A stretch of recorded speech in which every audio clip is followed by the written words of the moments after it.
Hello, everyone. Welcome to the Above the Yellow Line live show on a Thursday night. Myself and Dom Joseph are joining you at the top of the hour to talk all things NASCAR for the next, I'm going to say the show will probably go over an hour, guaranteed, with everything we have going on. You got a lot planned today. We do have a lot planned. It's a really fun show. I'm excited about it. We don't. You do. I didn't do anything. I have so many things I'm taking planned. no credit for this. But everyone's welcome to get involved. We're going to have Kahoot trivia later in the show, so make sure you stick around for that. Obviously, we have a very special guest joining us to start the show. But the first thing I want to mention real quick is we have a special and very important mission on this show tonight. Obviously, if you've seen the news, you've heard about the devastation from Hurricane Helene and the impact that it's had on the communities in the western part of North Carolina, parts of Tennessee, Florida.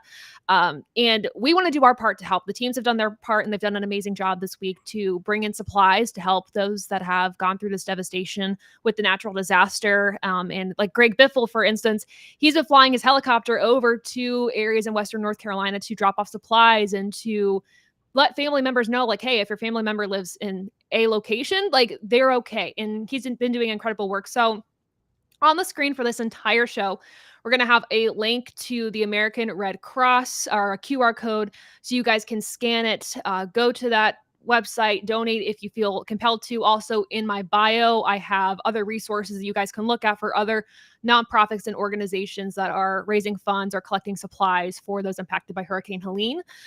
So we can help, raise up the communities around us and help those that have gone through the worst. A lot of people lost everything in the matter of a few days, and it's devastating. So hopefully we are able to do good and help those around us. But yeah, I think we also have to address the elephant in the room, the hat, Dom.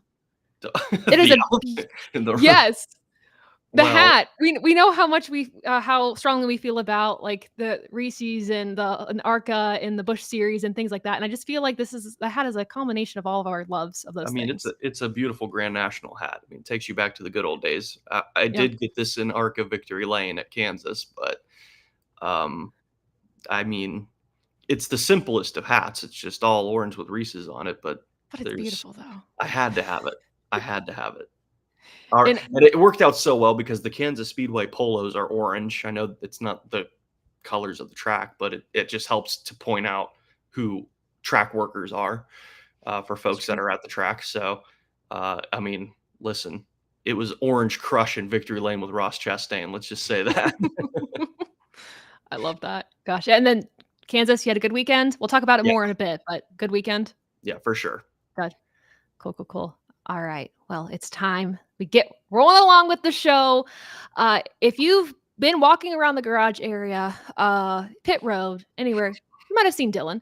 To me, he's like the light of pit road, the light of the garage area. Dom and I were talking before the show.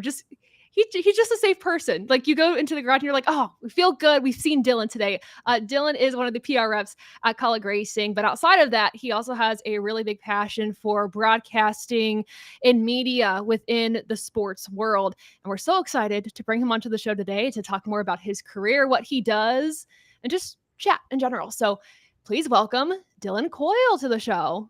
What up? Do we clap? I don't know. Yeah, wait, let's clap. Let's do it. It's like watching anyone on, Last Week Tonight or Stephen Colbert and being like, here we go, here's the guest. And I'm like, what's up? Yeah. Hi, thank you. Yeah.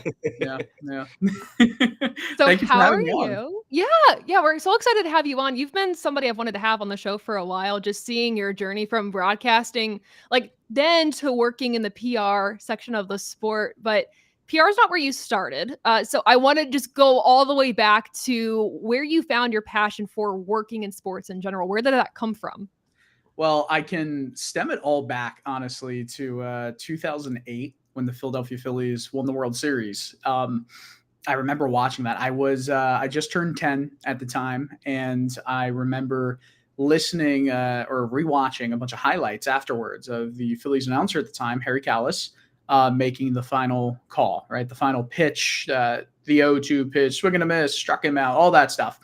And every time that anyone talked about, the Phillies winning the World Series, that moment, that voice, that broadcast stuck with the moment. And I said, you know what? It would be really cool to kind of be connected with the moments that happen in sports. And from that point on, that was kind of like the light bulb moment. I did everything I could to try and be involved in sports media, sports broadcasting in some way. That's incredible, because like that is dead on me growing up. Just like I know you're a Penn State fan. I get it. Yeah. I'm gonna throw Ohio State in here, but it's just like watching those games growing up. Like, yeah, like Brent Musburger, those like the announcer, like that stuff. I hear the call. I don't even need to see the video. I know exactly what happens because I hear the voice. 100%. So yeah, that's really awesome.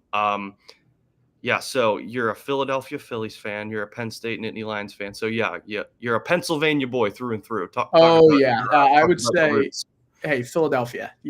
Penn State's the farthest west I'm willing to go in Pennsylvania as a fan of a sports team. Yeah. That's awesome. And when you think back to like, maybe your broadcasting idols or where you got your start, do you feel like you emulate some of your calls after some of those guys you watched growing up? Oh yeah, 100%. I think everybody is the sum of what's come before. So, as a kid growing up listening to Harry Callis from the Phillies or Jim Jackson from the Philadelphia Flyers, Doc Emmerich from NHL and NBC, heck, even for me, hockey was what I really wanted to be involved in. The Flyers had a Hall of Fame announcer, Gene Hart, and he had a call good. His sign off was good night and good hockey. And I've absolutely, utilized some of that when in my calls, good night and good racing, things like that. But yeah, 100%. You kind of are a sum of your parts. And that's what I'd say I've done when it comes to broadcast styles. So yeah, where did your racing interest come from then? Because you're very passionate about hockey, baseball, and I mean all the Philly sports, of course. But where did the racing passion come from? Man, if I said I was 10 in 2008, what do you think I was in 2006 when Ka-chow became a thing? Yeah, there it is. It was cars. 100%. It was cars. That was the start of my love of race cars, I guess you could say, and. There weren't many people in around Philadelphia or southeastern Pennsylvania who were NASCAR fans. So I was the kid at school that was always told that race car drivers aren't athletes and yada, yada, yada, yada. I was defending it to the day I die, and I'm still here. Yep. That's awesome. When you mentioned Cars, have you seen all the other Cars movies by chance, like Cars 2, Cars 3, or? Oh, I think it was I just graduated from high school when Cars 3 came out, and you bet I was in movie theaters watching Cars 3. Cars 2, there's no Cars 2. Okay, perfect. Okay, I was going to ask your opinion on that. It's an abomination of a movie. Yeah, it was bad. Like standalone, it could be okay, but putting it with all of them, it's like, ugh, yeah. Let's move past it. We'll just move past it. Yeah, move past it. You mentioned you did broadcasting with hockey, and that's kind of where you found your love of broadcasting a little bit. And now you're working with like the NASCAR Road to Pro for Maconey and doing an excellent job with that. Like I clipped part of your broadcast and I put it on the Kaulig Racing social media because I'm like, this is just. It was an incredible call. My question is, is that the long-term goal for you? Like, do you want to be in the booth every single week, or is it just something that you've found that just brings you joy outside of your job? So I kind of wrestle with that question a little bit myself, because that was my whole goal through college, but I always made sure, and I went to Temple University, which the Penn State fandom is a little bit suspect for some people, Michael Carey, one of them. But when it comes to broadcasting, that's all I wanted to do. And my first job out of college was I was working on minor league hockey as a play-by-play announcer. It didn't go exactly the way I wanted it to. So I quickly looked for other positions, went with the World of Outlaws for a year as one of the on-air hosts alongside Hannah Newhouse and Rick Eshelman with the late model side. And, that was fun. But for a bit of stability and just to be involved in NASCAR, to get my foot in the door in the industry, this opportunity came up with Kaulig Racing a couple of years ago. And I've been doing PR ever since. And I've really grown to enjoy a lot of aspects of it. And, I asked myself, what do I want? I've always been a goal-oriented person, a short-term goal, a long-term goal. I don't know if, broadcasting, getting back involved in a full-time way one day is the exact thing I want to do, I would happily, absolutely do it. But right now I'm happy, where I am and happy doing what I'm doing. So I feel like at least for a little bit, we'll see if I get back into broadcasting full time, but I'm happy where I am and happy doing broadcasting as a hobby for now. And if any doors open up down the line, I'm more than willing to look at walking through them. But yeah, it's not sure. All encompassing, not sure yet. Sometimes it's just good to just go along for the journey, like just be in the moment, be present, and just, if the opportunity presents itself, great. But I mean, you do seem really happy with where you are now working at Kaulig, and it just, I think too, what also brings me joy with your social media is seeing like you and Josh, like the interactions you guys have. What's it like working with him? So Josh and I get along very well because we both have this fun-loving attitude, right? We think it needs to be fun. Being involved in sports, being involved in racing. I mean, we're doing this not just because it's, we're getting paid to do it, but because we want to be involved in it. Josh has been around the sport since he could walk. I've been around it, just as a fan for almost that same amount of time. And we just want to have fun. Now, I think also what comes with it, sometimes I got to be like, all right, let's get a move on. We got to get pictures, I've got to be the bad guy sometimes when it's like, all right, I know we want to talk to everybody on the grid right now, but we've got 20 guests and you need to get pictures with 5 separate groups of them and then combine some of them and we got to get going. So, and Josh does, he's a lot of fun to be involved with. Megan Henriques, his manager, has been with him for a number of years as well. And she's also the commander, I guess you could say, when it comes to making sure all the guests and the partners are kept happy as well. So it's kind of an all-encompassing kind of job where we have our hands in a lot of different areas of PR and partnerships. And it helps when you and the driver you're working with are very much, you get along, right? And Josh and I'll text each other, about random things throughout the day that have nothing to do with our job. And that's good. That makes it easy. But also, I don't want to be involved with anybody that I don't like. Right? Like I don't ever want to take advantage of a situation, take advantage of anybody. I'm very big on, I'm going to treat you as well as possible. And I'm not going to try and get anything out of this that, I could get if I didn't want to be friends with you. So it's a weird roundabout way to say it's fun. You kind of gave us a little bit of an insight on it, but can you give us like a data, like what does the PR rep do for the driver? Because I know a lot of people, they just see you walking side by side with the driver to the grid. They don't really know the ins and outs of what it takes for you guys to get the race weekends going and making everybody happy that's on that race car.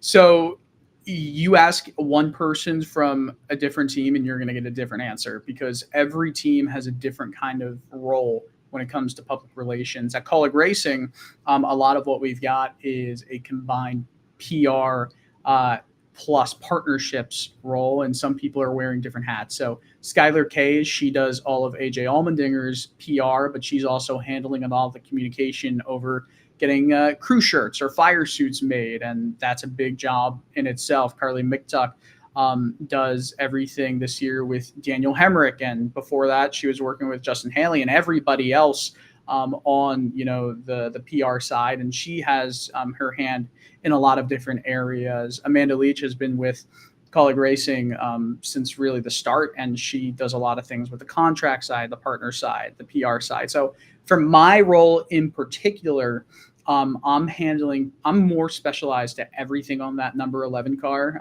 when it comes to communication with the partners, communication with Josh's manager, making sure that our wraps look good. They have these specific placements of the partners that are helping fund the race team and everything like that. It's important, right, to have a good relationship with the sponsors. And for Kaulig Racing's role day to day, I'm just making sure we're preparing each week ahead for the weekend ahead. So whether that's just making sure that the car was wrapped properly the Friday before that race weekend, or, you know, just making sure that the fire suits are matched up, just making sure. It's a lot of communication has to be strong. Internal communication has to be strong across a lot of departments.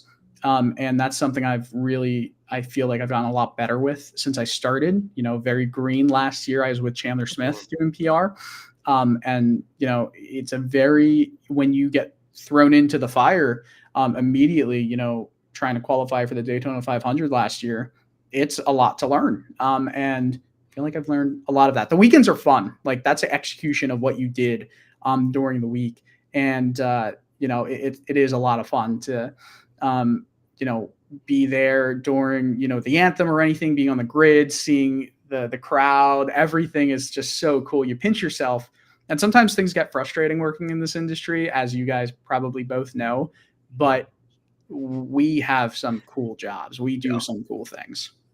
I remember a post you made on social media. I don't know why this is coming up for me, but like, I don't know, it was the beginning of this year where you had like a note that you had like the first race that you worked, I think with Chandler Smith. And it was like itemized list of everything you need to do. And then you had a list that you made for like the second year that you were working in PR. And it was like, just grab lunch or do something else. Like, I think it was like I put in a notebook. So I'm a very much I don't care for pen and paper kind of person. Yeah.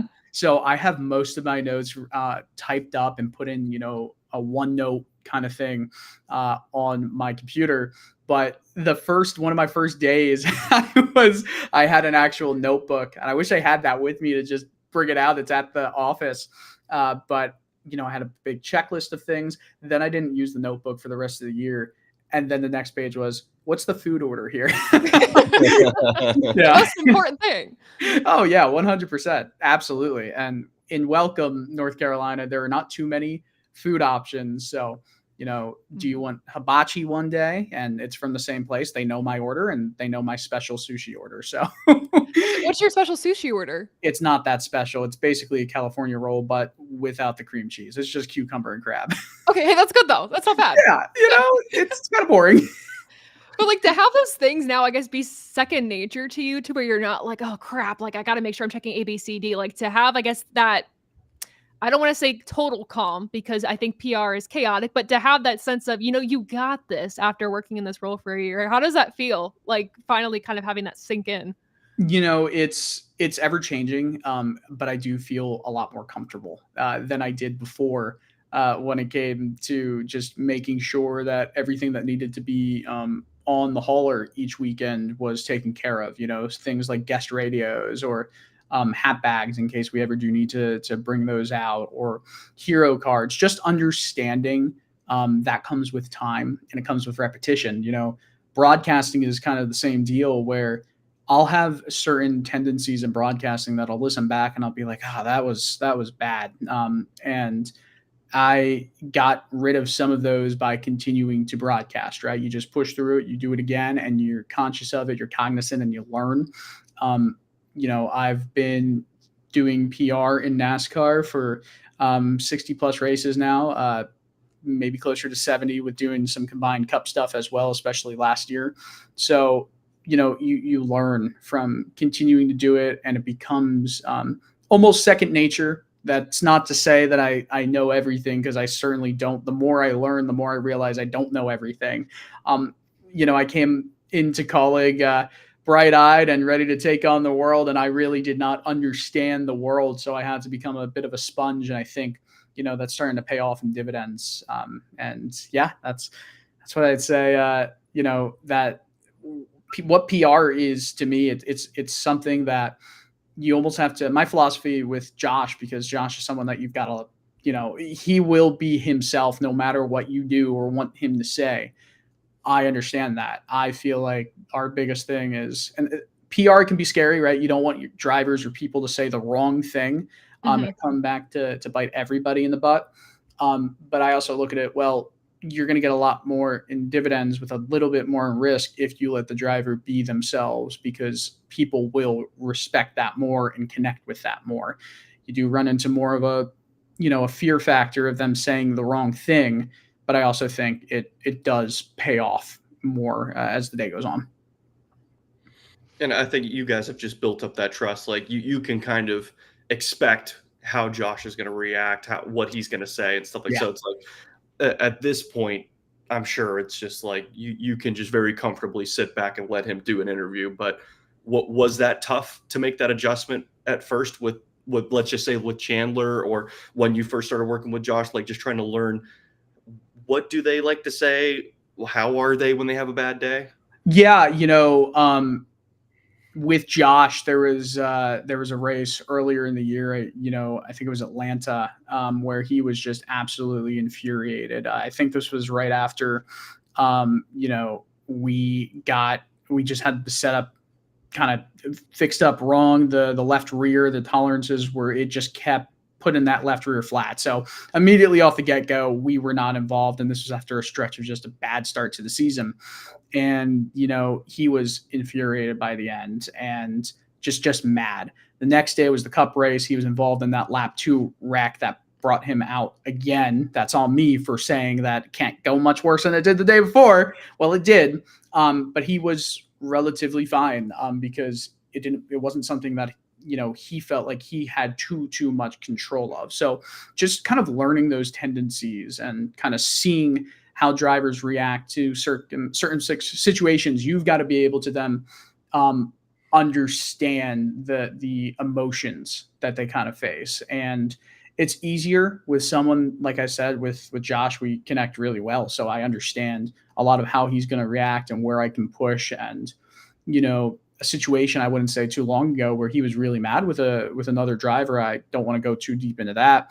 I had to say, hey, listen, you got to think about this real quick. Like, you're going to say what you want to say and you can say what you want to say, but don't do anything you're going to regret. And that's hard to do in the heat of the moment when you don't have a good connection with the driver. Yeah. And, things were good. And I felt pretty proud of how I handled that situation. And, it's a lot of using the skills you've garnered and gained to then be able to react appropriately. I think when thinking about a lot of the skills that you learned during all of this, I think about going from like broadcast, where in the media world, I feel like you have to be a really self-reliant, to working in PR and working with the whole team of PR reps that you talked about earlier with Kaulig. Was that transition really hard for you to work independently? Yeah. Okay, so this is where I kind of still get messed with for it. I do like being part of the show, right? Like I'm a broadcaster. We all love to have our time in the spotlight. 100%. 100%. I love being part of the broadcast calls. I love being on the show, like those are things that when we are in the media, when we are in broadcasting, that is something you want to be a part of. Everyone's got a little bit of an ego.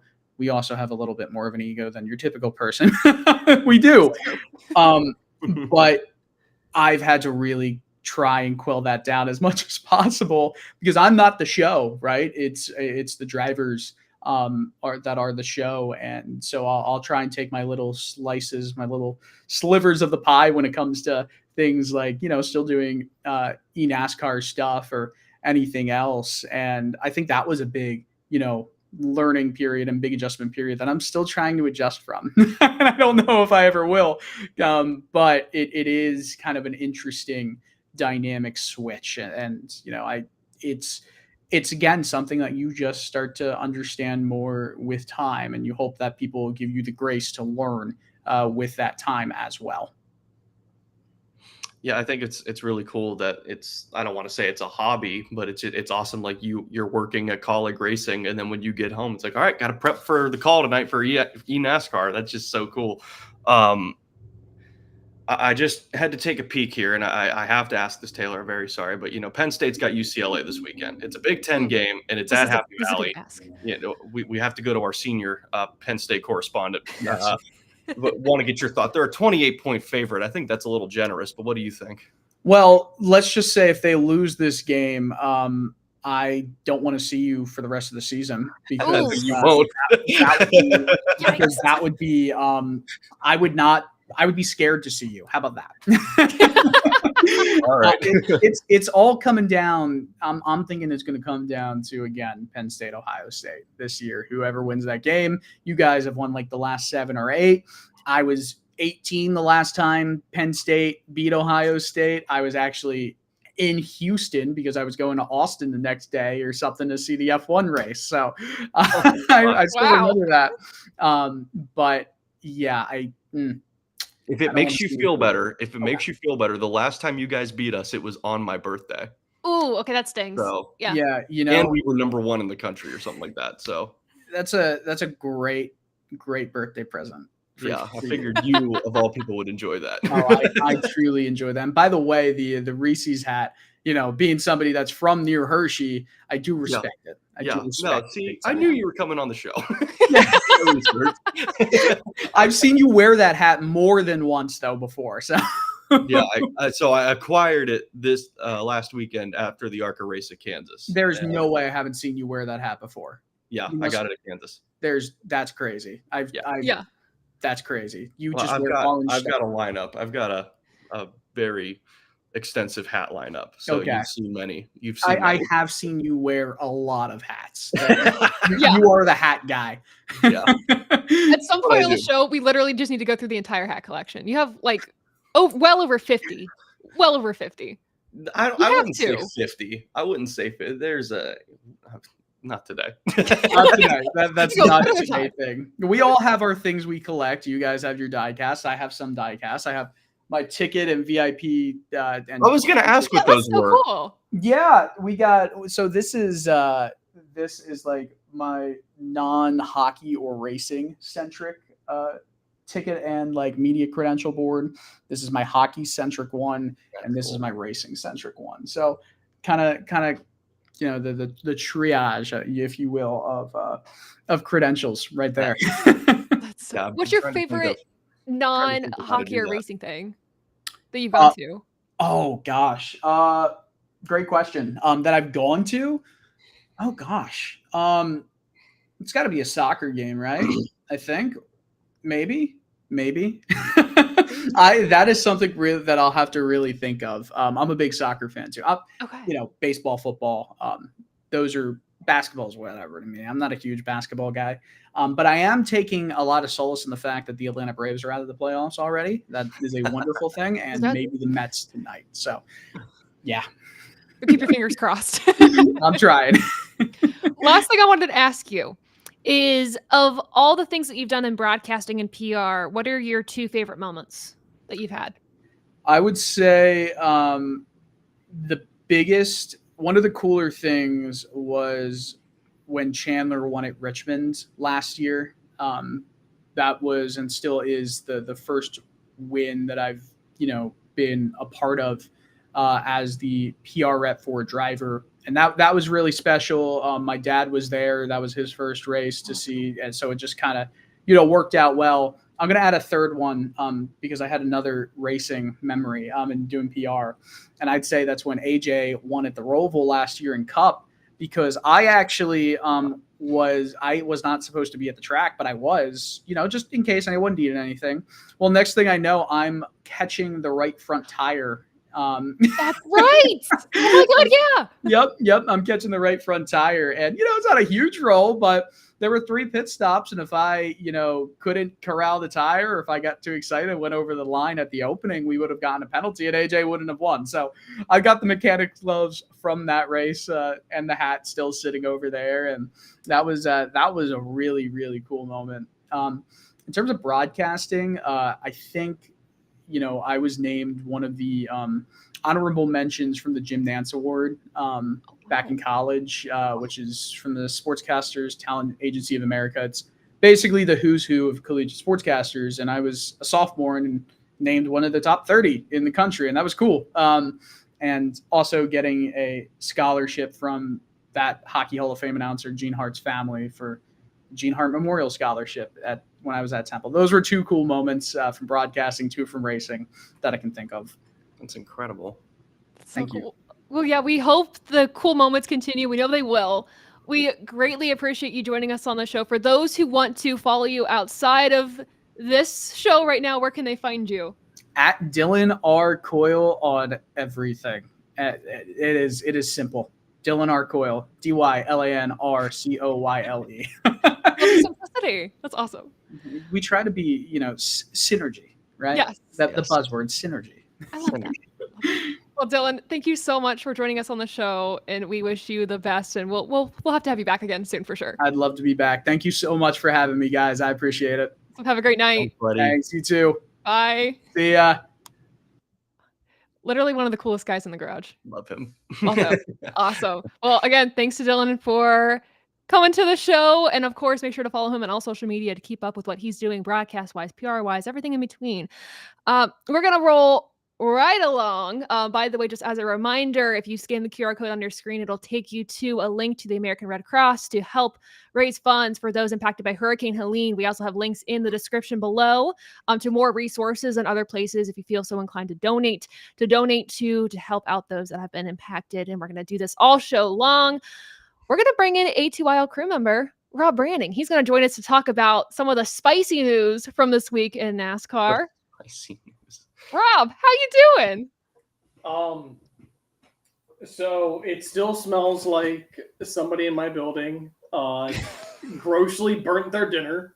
But I do not hear any smoke alarms. I'm gonna handle burning as hard as it can next to me.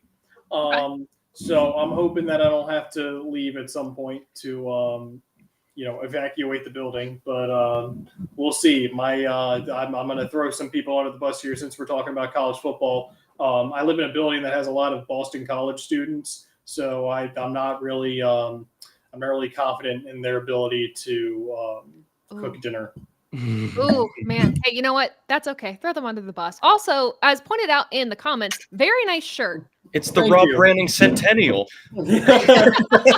Yeah, I'm stealing some thunder from Jimmy Carter this week. Yes. Yes. See? You made it. It's a Harris Lou original. Shout out to Harris Lou. Shout out to Harris Lou. We love Harris. Yeah, this is a really cool shirt. I dig it. I've always been a big Wood Brothers guy. So the gold numbers pop. Oh, hell yeah, baby. Gold numbers look so good. Hell yeah. All right. My goodness. But yeah, as you can see on the screen, we have our points update after Kansas.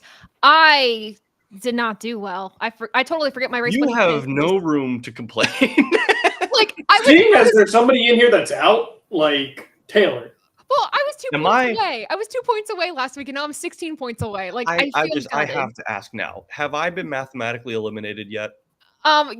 Yes, I'm pretty confident you have been. Unfortunately, we'll keep playing to win though. Yeah, but keep playing, keep trying. You got this. It's not over till it's over, but it might be over. It's not over till it's over, but it's probably over. It's probably over. But yeah, those are our point standings. Adam doing a really good job. We have 6 races left in the season, which is kind of disgusting and crazy to say, just because it feels like the season's gone by so fast. But we are rolling to an end for 2024. I'm done traveling for the year, which is oh my gosh, really crazy. Yeah. Wow. How does that feel? I have one more race left. Oh goodness. And that's are you going to? You're not going to Martinsville. Where are you going? No, I'm going to Thompson. Okay, that's good. Week, and I am shooting for NASCAR that week. So there you go. So that's very exciting. Yeah, so it's kind of cool that my last race will be with NASCAR. I'd love to get to North Wilkesboro. Yeah. With the rescheduling, but it's probably not going to happen. I think I have a busy week at Holy Cross that week, so but it'll be cool to end the season, at Thompson with NASCAR.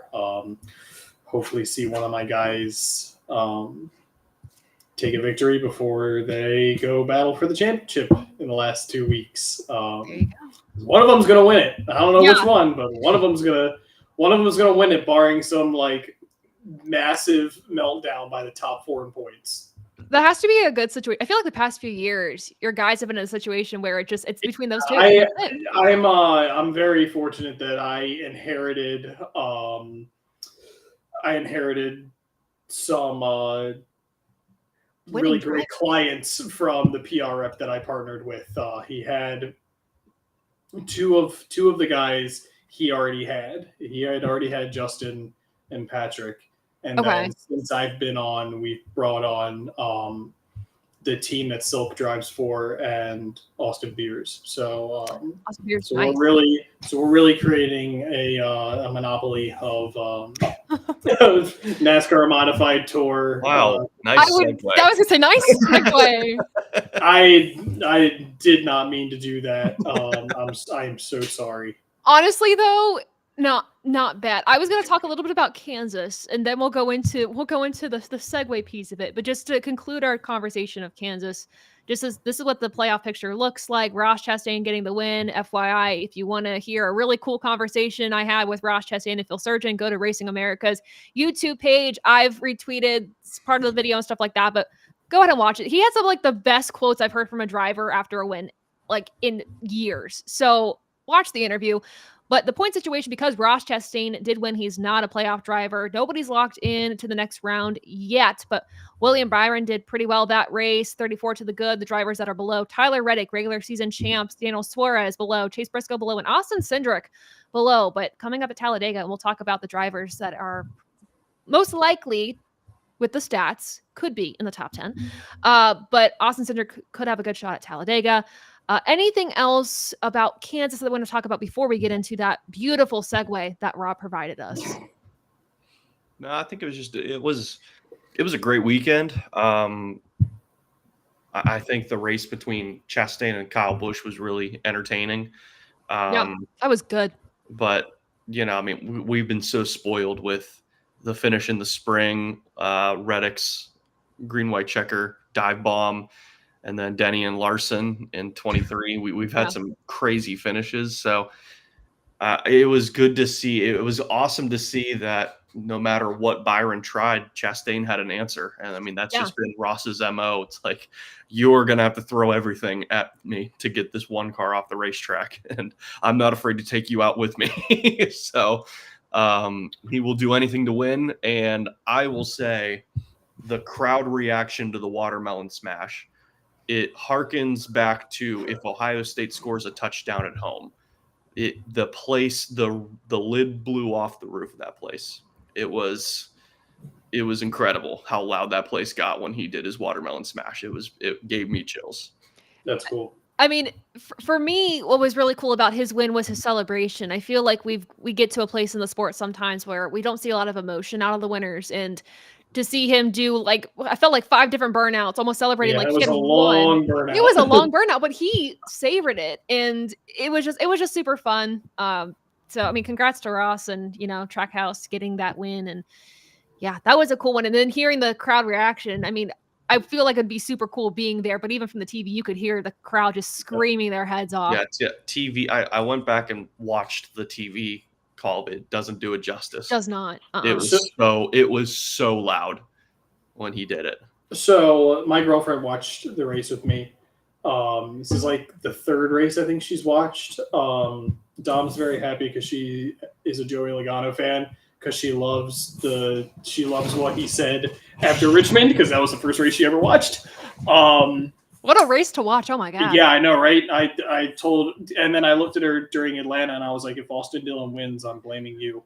Oh my God. And but after the race, I told her, I was like, now he does something when he wins. I'm not telling you what it is, and you'll never guess. And then somebody, I knew whether it was Lee Diffie or Steve Letarte, Jeff Burton, I knew one of them was going to say it. And then somebody said, like, oh, he smashes the watermelon when he wins. And she looks at me and just says, yeah, that just got spoiled for me. Dang. Damn it. But it's such a fun celebration, though. Yeah, it is. It's probably the best one since Carl's backflip. Yeah. Agree. It's the one you want to see, because, like, while iconic, Kyle Busch's bow is relatively boring. It's more so the bow from Kyle was more so just a middle finger to everyone that booed him that whole race. Yeah, exactly. Multiple meanings to it. Yeah, like the next one is going to be the best one because it might be the last one. Yeah. But yeah, other than that, we haven't we got Hemrick's one backflip. Yeah. We got Hemrick's one backflip at Phoenix. But other than that, I feel like we don't have any iconic celebrations anymore. How was it having Carl at the track? Was that cool? Oh, it was awesome. I'm jealous. It was, people went nuts for him. It was really cool. His one of his kids was with him too. So that's cool. Yeah, spitting image of Carl. Dang. So, and yeah, I would assume that Carl is probably praying that kid doesn't want to get into racing. Yes. Yeah. Oh my God. Yeah, it was just funny though because I saw him approaching from the NASCAR hauler, and so I was like, okay, here we go. I got to grab content of this, and I can just, as I'm backing myself up to the fence as he's approaching, I can hear fans going, "Oh, is that Carl Edwards? Oh my God, that's Carl Edwards!" That's incredible. So yeah, he was great. He was just happy to see everybody again. Yeah. I mean, the fans miss him, so it's good to see that he was able to do. go to the track, and we all miss you, Carl. But yeah, good to see him at the track this weekend for sure. Let's get into the conversation. Yeah. Okay, so the lawsuit. Let's talk about it. There's so many opinions on this, and the internet's been very vocal about this. Yeah. I am suing Dom for crimes against humanity. I am suing him for the lump sum of that Reese's hat. Man, find a good attorney, Dom. I've hired many lawyers, got the best lawyers. One of them is with me right now. He's advised me to not say anything. I have hired my cousin Vincent Van Gambini, and really hoping he shows out in this little Alabama town. But yeah, we didn't tell you the trial is being held at Talladega. So okay. I'm really hoping the judge takes kindly to us fast talking Northeasterners. Anyway, just to ease a little bit of the tension about this. Yeah, boy, I wish that was the lawsuit that was happening, because that'd be really refreshing compared to this, because this is it's heavy. okay. We settled out of court. You settled out of court. Yeah, That's good. I didn't get the hat. Oh, that's okay. I did get a hearty handshake. It's fine. Okay, you know what? That's okay. That's okay. That's The fine. the video from Kansas was the consolation. Oh yeah. Yes. Yeah. No, that's good. Okay.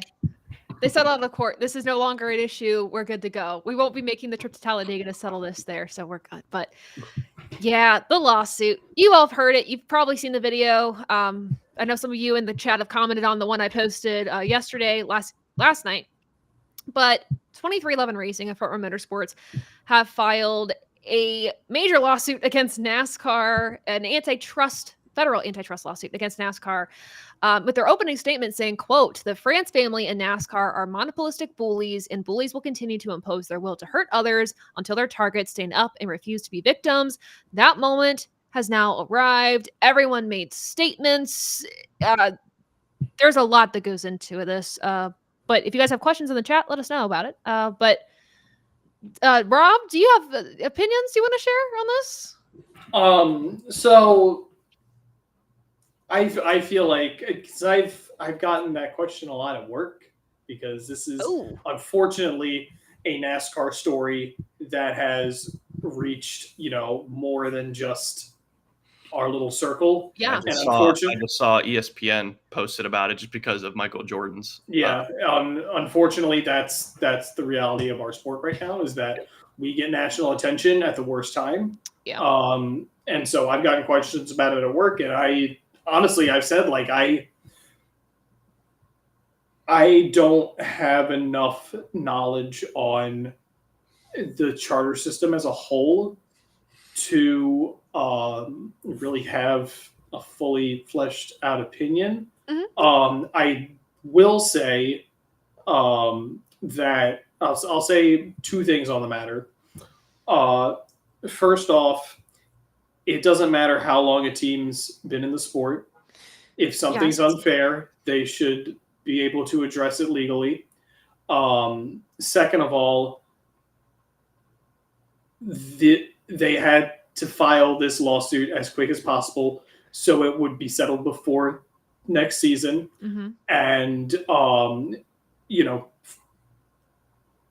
this lawsuit doesn't take them away from anything outside of the team. Yes. So I know there are a lot of voices that want to talk, and all I have to say is go to the catacombs if you want to act like a bonehead. Yeah, I think there's a lot of different voices in this that are trying to vilify one side or the other, and yeah, what I will like actually say, instead of like being passive aggressive, is I just don't want it to affect the championship. That's my biggest thing. Is I hope it's worth it. Mm-hmm. You know what I mean? I would hate for the 45 and the 11 to be under a microscope now, just out of spite, and that's what I'm concerned about. I follow that, and my thing is, if they're under a microscope and if there's things that are wrong with their cards, like let's say inspection gets a little tough for them, that can also be something about mistreatment that can also be brought into all of this as well. Maybe. And that's something that maybe you even can't necessarily prove. Right, and that's true as well. And I think a lot of that is just a fear. I would like to think that the sanctioning body will conduct this in court, not on the track. Yeah. I think it's just that first sentence of the statement comes out the gate hard. It does. And I think it does send a message. The problem is I don't know if it casts the first stone or not. Right. And before Dom, I go to you. So what the lawsuit claims is that the teams are making less revenue than what they could be getting in a competitive market, as NASCAR owns a majority of the tracks. They dictate where the teams can buy their parts from, and NASCAR wants a lot of control over the IP rights of the teams, according to what the lawsuit states. And there's some concern what this means for those two teams and all of the teams moving forward. If this is a successful case, if it's not, what happens? There's a lot of unknowns with this. I know, Dom, you're probably treading lightly with this, but I don't know if you had any words you wanted to say, at least about this. Yeah, no, for sure. I mean, it's no secret. I am a NASCAR employee, so it is in my best interest to just not comment on it. But I will say,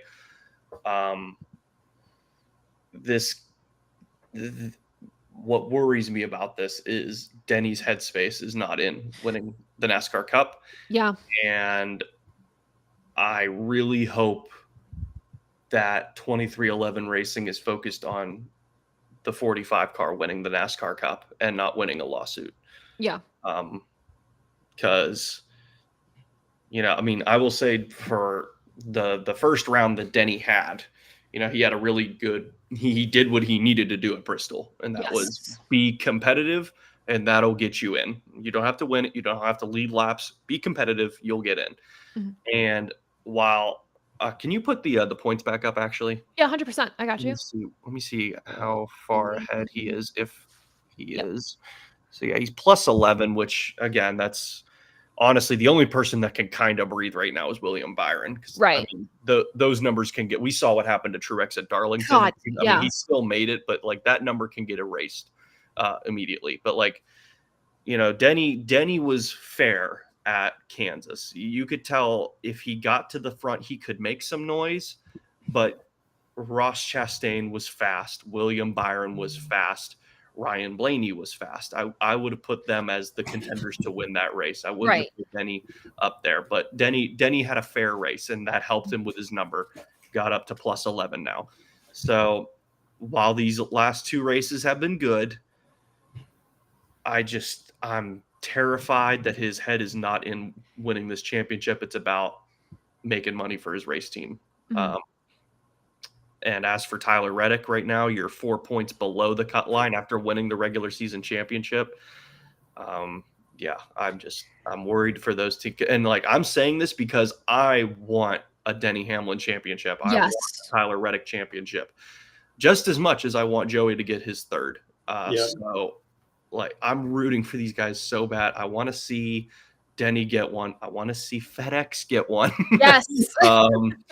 But yeah, I'm really worried that we're going to be sitting after, let's hope not, Roval or after Martinsville saying, well, was Denny even worried about getting his first championship this year? Or was it like, let me take care of my business first, and then I'll go pursue what I've been trying to win since 2006. It's tough for those teams, and it's always, you have the right things going for you or the wrong things going for you at the wrong time. And with the charter negotiation, and this being 23XI's first true year to win a championship for that young organization, and Denny Hamlin having a solid regular season. I feel like I say this every year. He has a solid regular season, then it just crumbles in the playoffs. For at least the past few years it has. And then you have this massive lawsuit looming over to where his focus is pulled. And Denny even said after the race, he goes, I just don't think my head's in it right now. And we were like, okay, is it the dog? What is it? And then we have this drop on Wednesday. One thing that Bob Pockrass commented on in an article that he wrote where this is risky for the teams versus NASCAR is the teams are going to have to prove that a charter is a necessity for them and the teams to compete. We know that you can compete in NASCAR without a charter, but it's how much of not having a charter is actually a really bad thing for the team, which kind of, that's one of the cases, I guess, that revolves around the lawsuit. The other thing for the teams is they have to prove, it's a danger for them to not have a charter, the monopolistic tendencies of NASCAR. Like, there's so much that's involved in this. I highly recommend. Toby Christie wrote an article on Racing America on Sports Illustrated, so make sure to go read that. Bob Pockrass has written in depth about this. We'll be right back. I literally can't talk. My God. But Bob Pockrass has written in depth words about this. He's the one that broke the news. My goodness.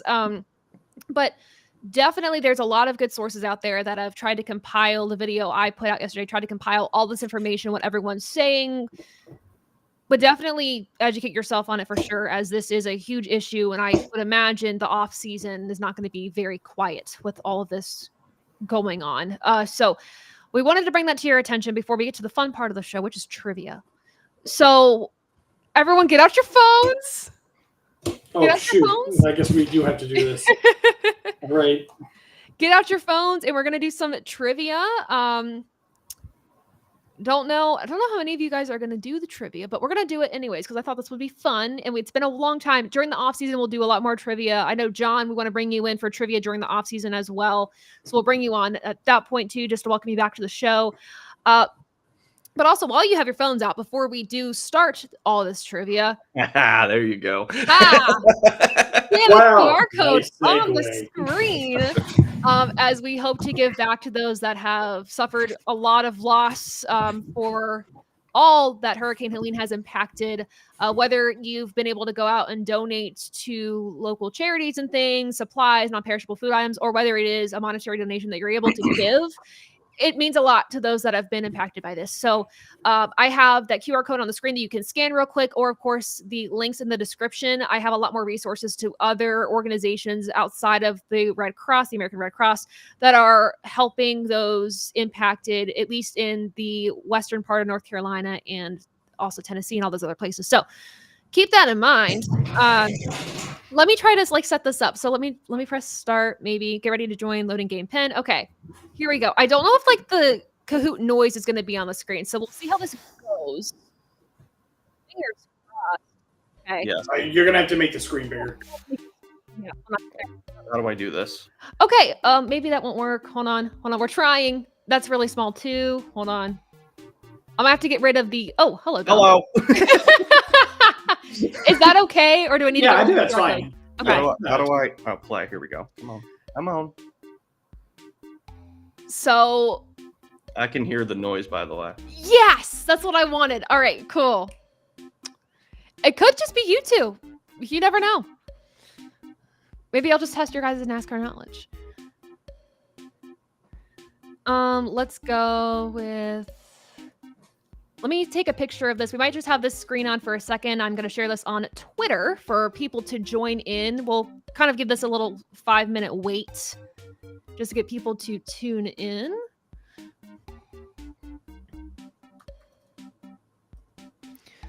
Playing Kahoot. Everyone in the comments, comment your favorite race day snack while we're waiting. Do you guys, gentlemen, do you have a favorite race day snack?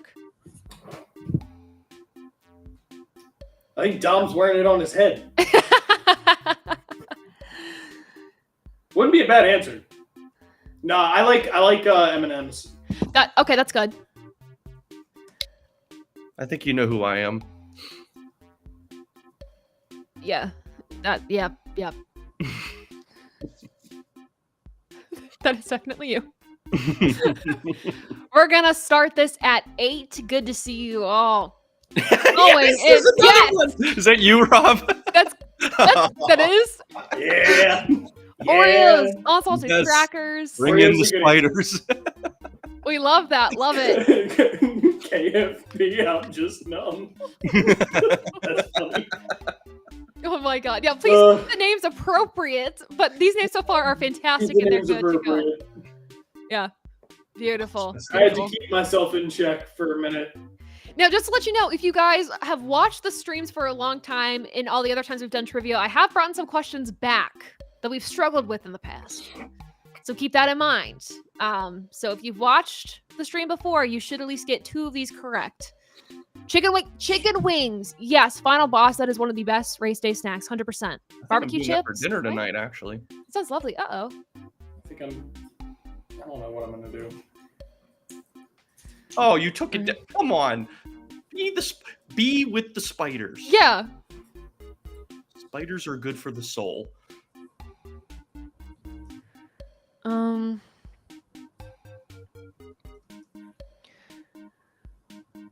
Keep on keeping on. We'll wait another 3 minutes before we go. It's 8 o'clock time. We're going green at 8. We're going green at 8. All right, going green at 8. Snack break, drink some water. John, I figured that was you, John. 24. Pizza rolls sound lovely right now. Did you say pizza bites or what did you say? Do you think? You got the pizza bites? I said don't have to tell me twice. Oh, that's okay. It sounded like pizza bites. I think I'm really I hungry should go right now. count how many hats I have, so we have an actual number. If you can do that in 2 minutes, go for it. 10-4. Go for it. Oh, He's got it. He's better than me. I definitely don't have a number. Go, go, go. My numbers. I can almost guarantee my number is well above 50. Yep. I have a pile of hats like in this corner over here, and I'm trying to figure out how to put them on the wall. So they're gonna go on the wall at some point. Look, I'm trying to figure out how to downsize my diecast collection. That's a problem. Hey, if you're looking to get rid of any. Yeah, no, there's going to be a list that gets sent into the group chat soon. I just got to make some more copies. All right, we'll see who can guess the number. I've got it. 38. Okay, Taylor. I'm gonna say 41.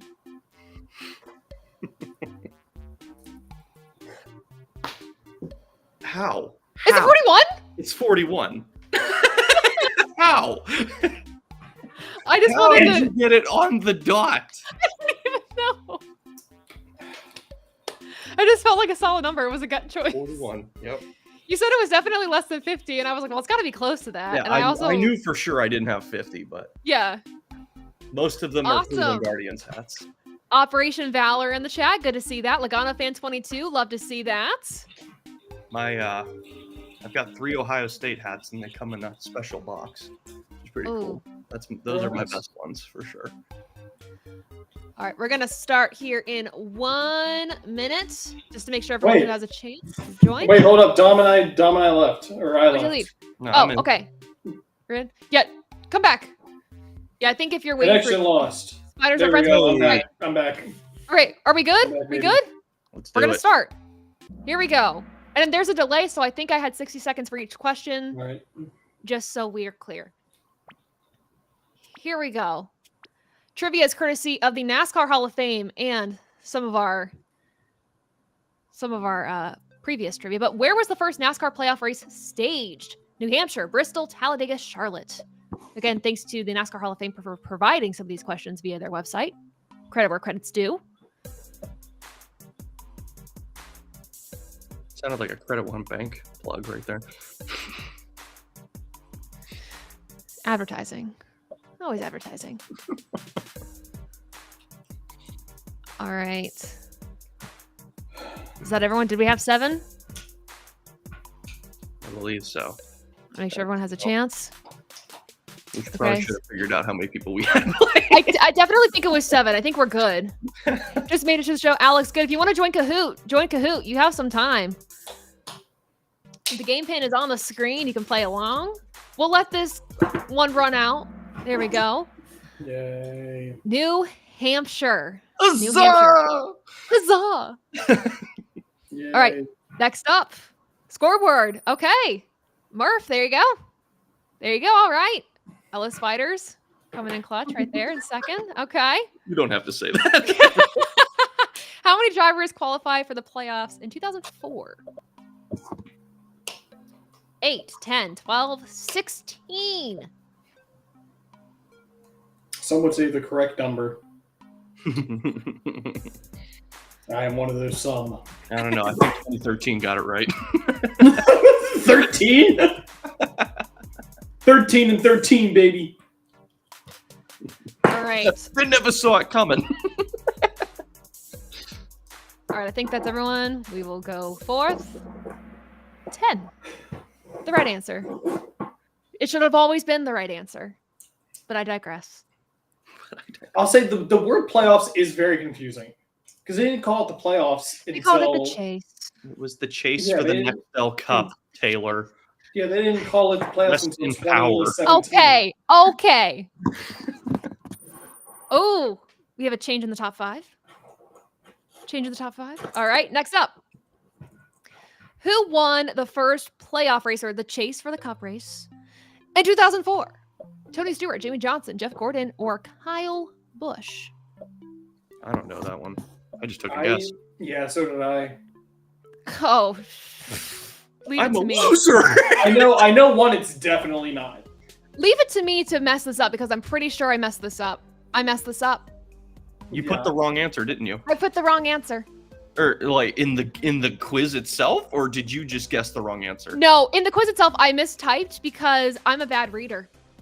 So so it's the okay. So God bless America, land that I love. Yeah, Oh, yeah, oh, yeah, oh, I yeah. know. I screwed up. But here's the fun thing, though. I can change this after, and you can play it again. But yeah, it was Kyle. That's on me. It's okay. It's fine. It's cool. But it was Kyle, not Kurt. It was Kyle. Nobody hate me. We have one of these a show, and it's fine. Okay. Big change up. We're good, and we're moving on. Okay. All right, whoever wins, I want an asterisk. Yeah, we need an asterisk on the winner. I'm sorry, guys. Who was the first team owner to win a championship in the playoff era? Rick Hendrick, Joe Gibbs, Roger Penske, Jack Roush. It's okay, Taylor. I'm still proud of you. Oh, I hate myself sometimes.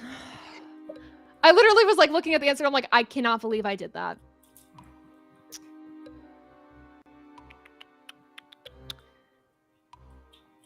I think we got everybody. Wasn't there 9? Maybe there were 9. Let me write a note to change that in the quizzy afterwards. Yeah, Taylor. Come on. I even proofread it too. My brain just skipped over that. My God. It's all right. Their names are too similar. Yeah. Rick Hendrick, Jack Roush, Joe Gibbs, Roger Penske. Jack Roush. The correct answer was Michael Jordan.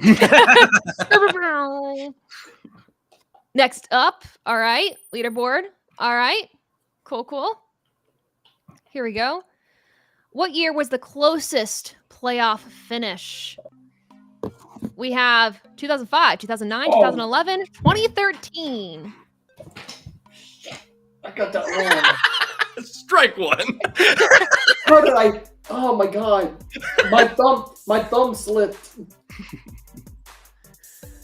It's okay. Oh, Rob just doinked one off the upright. I really did. That was a missed layup. And trust me, I miss a lot of layups in basketball because I'm terrible me at too. basketball. But Don't you worry, me too. Oh, I used to play basketball. Yeah, I was not good. Dom and I got cut from Denny's league. Dang. I really thought if I could just drive to the hoop and get the layup, I'd be fine. But I would always forget that the basketball is a boomerang, and if you hit it off of the backboard hard enough, it won't go in the hoop. All right. 2011, Tony Stewart and Carl Edwards ended up with exactly the same amount of points, but Stewart was awarded the championship because he won the tiebreaker for most races won. I'm gonna chalk this up to I try to erase that from my memory. That's okay. We all try to a little bit. John, on a streak. John is on a streak. Because John was smart enough to know what you meant. How many championships has team owner Rick Hendrick won in the playoff era since the inception of the playoffs? 7, 9, 11, 14.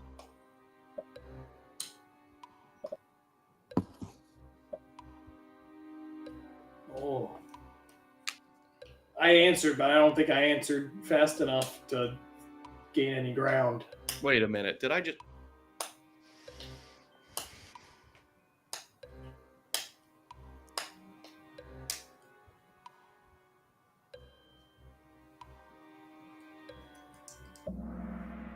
Oh, There we go. Okay, good. I was right. There we go. All right. Next up. Dom, did you get that wrong? I got it wrong. All right, so Dom and I both got our college. All right, so, it's okay. So Dom and I both got our goofs out of the way. No, That's okay. I failed math in college, so I. We all have. So We did- all have. so did social I. media. It's So did fine. I. And then my Okay. college wouldn't let me expunge it because I didn't need the Oh credits for my Lord, have degree. mercy! How many playoff races did Jimmy Johnson win in his career? Playoff races? Playoff races did Jimmy Taylor, Johnson win in his career? Taylor, you're a demon. Blame the NASCAR Hall of Fame. This is one of their Okay, questions. I That's a know- great one. Definitely not. 10, 20, 30, or 40. Oh, I need to make a Jesus. visit to the Hall of Fame Taylor. sometime soon again. Taylor, I hate you. It's okay. I hate me too. It's fine. Good answer. All right, great. All right, you made me feel bad. Okay, relax. You win. Okay. You guys got this. I think I got it wrong. I think I aimed too high. This fact was insane. When I saw the answer, I was shocked. Taylor is assaulting me mentally. Yeah, that was good. That's a good question, though. 30. A total of was 30. Oh, shoot! I did it right. Career Cup Series race All right. wins game in the playoffs. An insane amount of wins in the playoff era. Yeah. All right. All right. And yet I dropped. Who won the most playoff races in a single season? Oh my. Jimmy Johnson, Tony Stewart, Jeff Gordon, or Kyle Busch? And this time, I'm pretty sure it's the right Busch brother I have in there, so we should be okay. I've narrowed it down to 4 choices. Status report: the whole ship is underwater. Arg. Oh my God. I've started to say that at work now. I'm gonna say this is pre-elimination era. Yeah, So definitely. I don't know. I don't think I got this right. Tricky. I'm actually confident in my answer. You know what? I got it right. I'm confident in my answer. Feeling lucky. Because I thought it was going to be Kyle Larson. Yeah, I got it wrong. No. There we go. Next up. I think this is where we get into maybe the repeat questions that you all should remember. Wow, I'm last. Maybe. Perfect. Maybe not. Oh, not yet. How many different drivers won playoff championships for Joe Gibbs? So since the conception of the playoffs, thank you for scanning the QR code, by the way. Appreciate How that. many different drivers? Yes.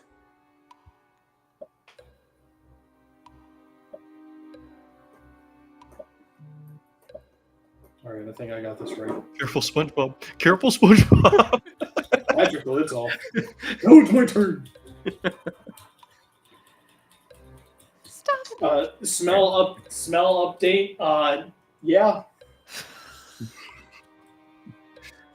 Is there fire burning on the dance floor, Rob? Oh my god. I'm unaware of any dance floors in my building, but if there is one, I think shoddy fire burning. You guys got this. Y'all got this. Oh, okay, 2. good. All right. I definitely didn't answer quick enough, but All right. Come on, spiders. Here we go. All Come right. on, spiders. Who won the first race at the Roval? Ryan Blaney, Jimmy Johnson, Martin Truex Jr., Kyle Larson.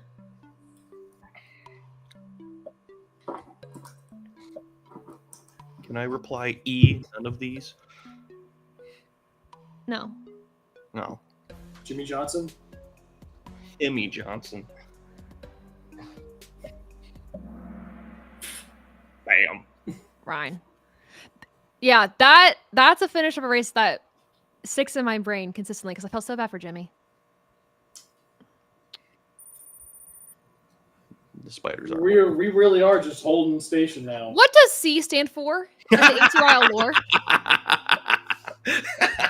Cranberries, Coors, Bush, or Craftsman?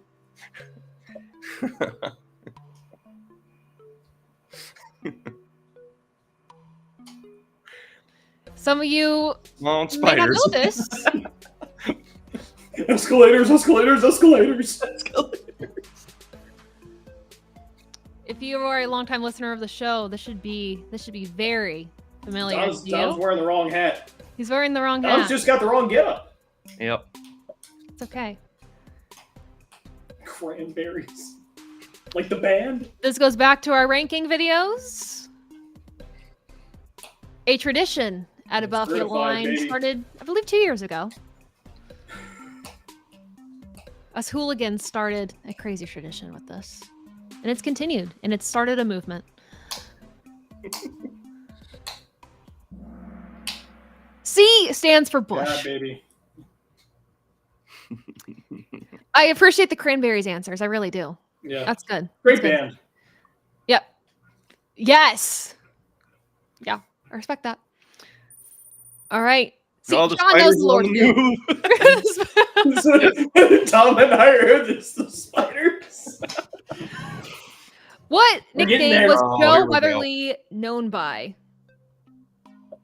The Clown Prince of Stock Car Racing, Shorty, Gentleman Joe, or the Golden Boy? This is a question that has been on every single trivia thing we've done so far. So if I you have tuned in, no Because of idea. that, I'll never forget the correct answer. Yeah, I have no idea. Yeah, I have no idea. Thanks, Taylor. you're welcome. You're It's all welcome. your fault.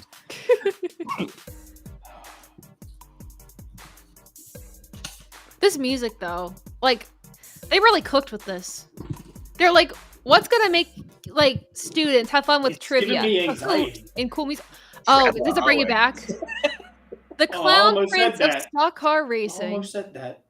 Dang it. All right. Well, my answer. Come on, spiders. Come on, spiders. All right, I got passed. How many races will the NASCAR Craftsman Truck Ooh, good Series have in question. 2025? 22, 23, 27, 25. I probably just got this wrong, but I think I got it right. These are important things to know. Are they important? Well, a Yes, well-versed, respect the Truck well- Series. a well-versed, Oh, I got it wrong. truck series man myself. Yeah, did you got it right, Rob? The Yeah, I spiders did. are falling back down. Because I remember thinking, oh, it's back. It's back no, to we this number. climbed so far. All right, I on also the podium, have the questions baby. I put on here. What are the other questions I have? Oh, how many top tens has Alex Bowman had so far in 2024? Up to this should be Kansas fall. Kansas fall. Yeah, I was looking at the Do I stats have for to Kansas answer spring. this? Yes, you do. I've made this specifically for you. Up to Kansas in the fall. How many top tens does Alex Bowman have? 15, 10, 12, 17. By the way, if you want to play this trivia game some other time, as well. Maybe use this to like have like a NASCAR trivia party, whatever. I will go in after the stream, edit some of the questions, and I will post the link for you all. One day we're gonna put together like a 100 question. Honestly, I love that. Between these Kahoots and like the random questions that Dom and I pose in the chat. Yeah. We've got an arsenal. Believe it or not, it's 15. Oh, I said 12. Believe it or not. All right. I tried to last be generous and not put the question. I forget what the last question is. I forgot what I did. When did NASCAR introduce double file That is a good question. June 7th, 2009. Oh, Taylor! June 6th, Oh 2008. my! June 4th, 2009. Oh June my! 4th, Talk about the stars of daylight.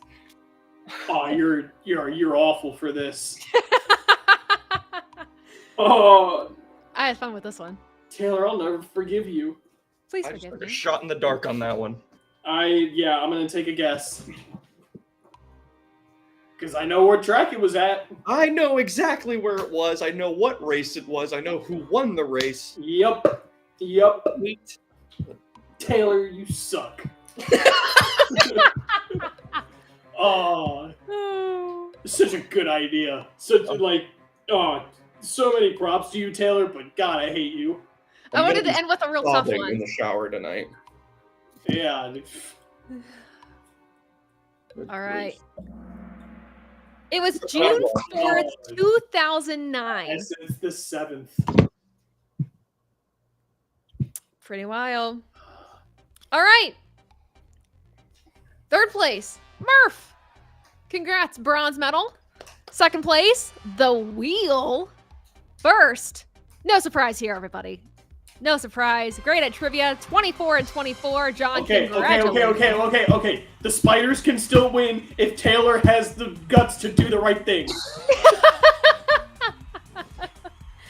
I will say the points might have looked a little different if I didn't flub, but we are all human. We make mistakes. So I will go. John still got it right regardless. John still got it right regardless. He knew exactly what I meant. I was going to say, John's the only one who was smart enough to know what you meant.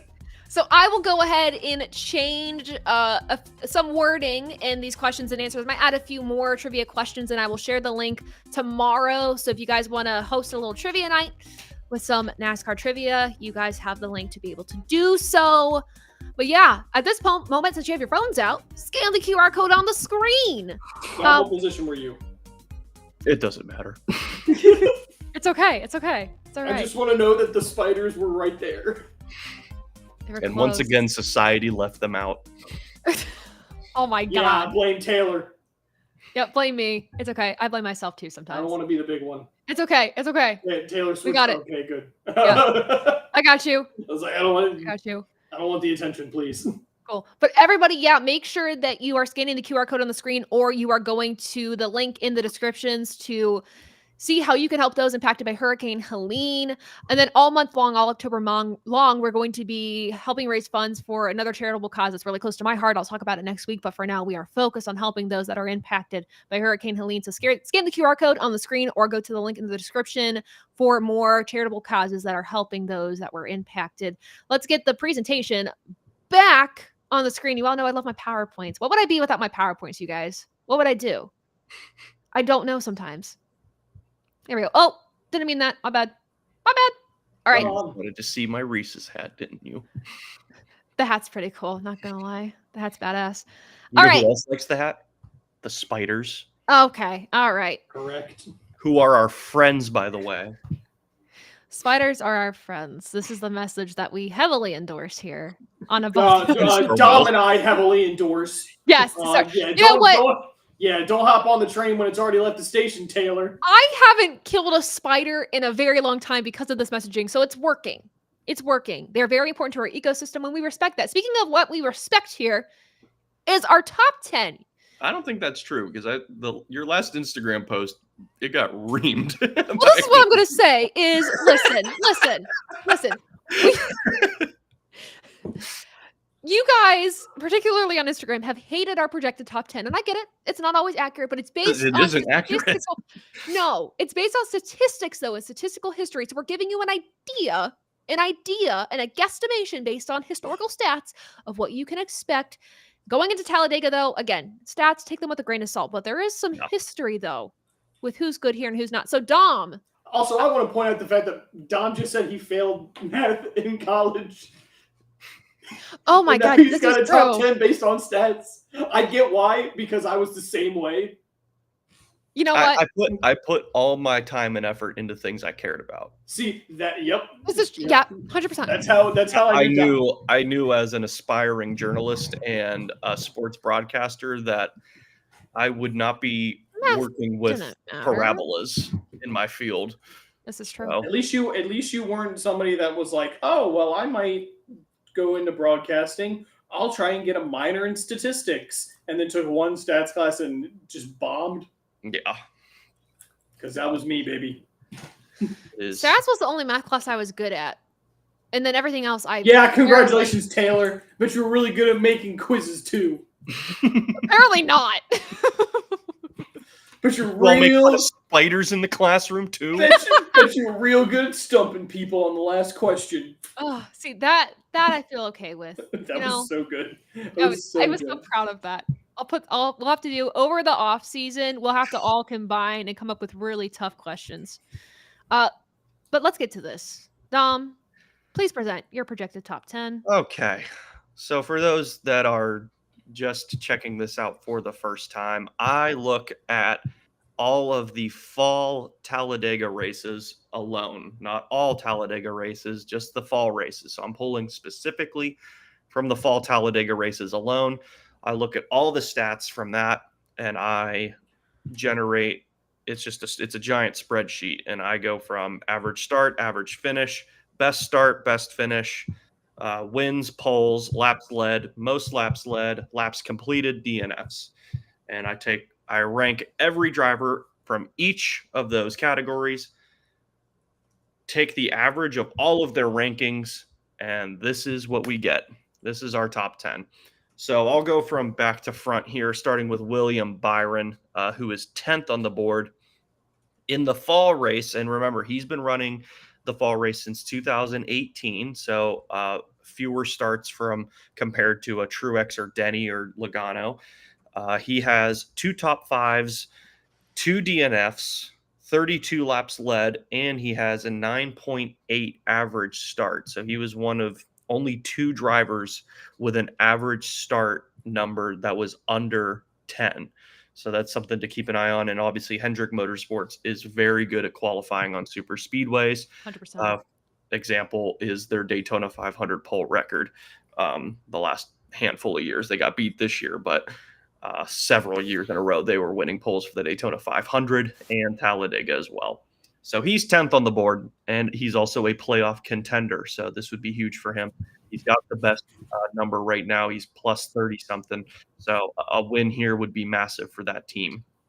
And coming off a second place finish at the Hollywood Casino 400, this would be a great way to just keep the momentum rolling going into the round of 8 if they can get there. 9th is Christopher Bell. He started on pole position in 2022. That helped his case a lot. But other than that, 1 top 5, 1 DNF, and 14 laps led. Christopher Bell is not much of a super speedway racer. He does not have any points wins at Daytona or Talladega. Obviously, he won a Daytona road course, his first career win, not a super speedway. But he did win his Daytona duel earlier this year. So he can win. Obviously, the stakes are way different in that race, but a win is a win on a super speedway. So keep an eye out for Christopher Bell. 8th is his Joe Gibbs Racing teammate, Martin Truex Jr. He has 1 pole position back in 2016, 1 top 5, 4 top 10s. He does lead the entire active field in DNFs with 6 in the fall race alone. But again, just having good numbers, being a little bit more consistent on his other races, that's what keeps him in the top 10. And again, having as many starts as he does, he's been racing at Talladega since 2006. That helped his case a lot, but he's only got 26 laps led in all of those starts. So Martin Truex Jr. is not a guy I would see winning this race. But again, just being a veteran out there, expect him to be in the mix, but his track record says beware. But if you're a Truex fan, yeah, put some money on him. 7th is Ricky Stenhouse Jr., and obviously the 2023 Daytona 500 champion. Got his first career win at Talladega in the spring of 2017, but in the fall race, he's got 3 top 5s, 2 top 10s, 2 DNFs, 76 laps led. So that's a pretty fair stat line for Stenhouse, a guy who only has 3 career wins. He's got the super speedways down, and JTG Doherty Racing have proven they can give him a good car to compete. He's not a playoff contender like Martin Truex Jr., Christopher Bell, William Byron are, but just expect Stenhouse to be one of those perfect guys to play spoiler in the Yellowwood 500. 6th is Austin Cindric. You're going to see a theme here with Fords and Penske. If you drive a Ford and if you drive for Penske, you've got a great shot to win this race. Austin Cindric only has 2 starts in the fall Talladega race, and they're top 5s and top 10s. 15 laps led. He has the best average finish of all active drivers of 7. So Austin Cindric proved at Atlanta Motor Speedway that he can compete on the speedways. He could be he's a playoff contender, but he could be a huge spoiler in this race too, because there's a lot of other guys people are expecting to win. But expect Austin Cindric to be very competitive in this race for Team Penske. In 5th is the reigning, defending NASCAR Cup champion from Hartford, Ohio, Ryan Blaney. He's also the defending winner of this race. And he, along with 2 other drivers who I'll mention shortly, is tied for the most wins among active drivers in the fall race. He's got 2, 2019 by a nose and 2023 by a nose, until inspection proved otherwise. But Ryan Blaney has 3 top 5s, along with 3 DNFs, which is what pushed him down to 5th on the board. Would have been higher. He's got 135 laps led, and he led the most laps once in his career at Talladega in the fall. So, Team Penske. Expect him to be competitive. 4th is Denny Hamlin. When he's not suing NASCAR, he has a win. Oh my God. 2020. He has 2 pole positions in 2020 and 2021, which is the most among active drivers, 2 pole positions in the fall race. Has 7 top 5s, 4 top 10s, but he has 4 DNFs, and that hurt him. He probably would have been either 2nd or 1st with this stat line, but the 4 DNFs hurt him. Has 142 laps led and led the most laps once. Denny Hamlin, all jokes aside, he's a great super speedway racer, but he hasn't proven it has translated to the next gen car, which makes me curious if he'll be a contender. I think he will be very competitive in this race because of how wrong Atlanta went for that team. I think they're going to be very aggressive in this race to just try the opposite of what happened in Atlanta. And I will say with Atlanta, before you move on, Chris Gabehart talked about the strategy afterwards, and he said, we were going to play it conservative. I wish I would have just talked with Denny about how conservative he was going to play, and he wishes that they were actually on the same page. So I would assume going into this race, they have communicated much more, and they understand where they need to be. Yeah, let's hope so. Because, Denny has a supreme shot to win this race because of how good he is at Talladega. 3rd is Brad Keselowski, who, like Ryan Blaney, has 2 wins, tied for the most, 2014 and 2017. He's got 5 top 5s, 3 top 10s, but he has 3 DNFs. That hurts him. 191 laps led and led the most laps once. He's no longer in the playoffs, but Brad Keselowski is really, really good on super speedways. Expect him to be competitive. I think Keselowski would be a great spoiler here. 100%. 2nd is Chase Elliott, NASCAR's most popular driver, won this race in 2022, started on pole position in 2019, has 2 top 5s, 2 top 10s, only 1 DNF, 113 laps led, and has the best average starting spot of the top 10 drivers of 8th. So, and he's That's been pretty running good. this race since 2016. So he's got a fair amount of starts. So an average start of 8th, that's really good for the number 9 team. I think Chase is going to be a contender in this race. I think he can win this race for sure. And that would be a huge turnaround for that team because they're desperate for a win. I know they got a Yes. win at Texas, but they're desperate for a win. And top of the board is Joey Logano. Now, he's got 2 wins, like Keselowski and Blaney, 2015, 2016. Has 7 top 5s, tied for the most of the top 10 drivers. Has 1 DNF, 258 laps led, which is most among active drivers. That's impressive. 3 most laps led, which is the most among active drivers. So, I mean, the stat, again, this is another one of those weekends where the stats scream somebody's name. They're screaming Joey Logano. And I think after Atlanta, the confidence is up for that team. You know, the Team Penske has dominated Talladega. I mean, our 3 guys tied for the most wins are all guys who won driving a Penske car. I know Brad's with Roush now, but his 2 wins are with the Penske Blue Deuce. So that they're just so good. They've got it figured out. Not only that, they all have spring wins at Talladega.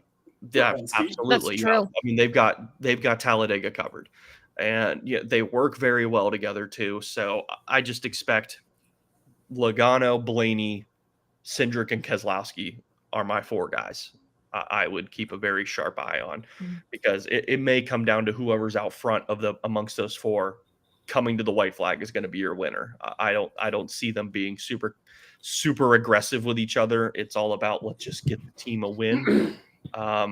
So I wouldn't count out any Fords. Yeah. Michael McDowell damn near won the spring race. Yeah. I was going to say Noah Noah Gragson finished 3rd.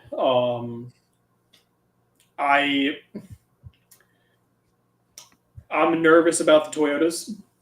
Yeah. 100%. For a multitude of reasons. I think if I'm Toyota, I'm still scratching my head leaving Kansas.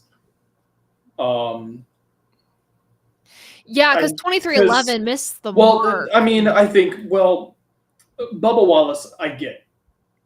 Due to just, heard that his son was born. Which, congratulations, by the way. Yeah, congratulations to Bubba Wallace. That's super awesome for him and Amanda. But, understandably, he probably wasn't fully, and I think he said on the radio at the beginning, he's like, I'm somewhere else, which of course you're going to be. Yeah. So his performance, I more or less understand, but I think when you look at Reddick's performance, the 23s is more explainable. Yeah. Because the 45 just got it completely wrong.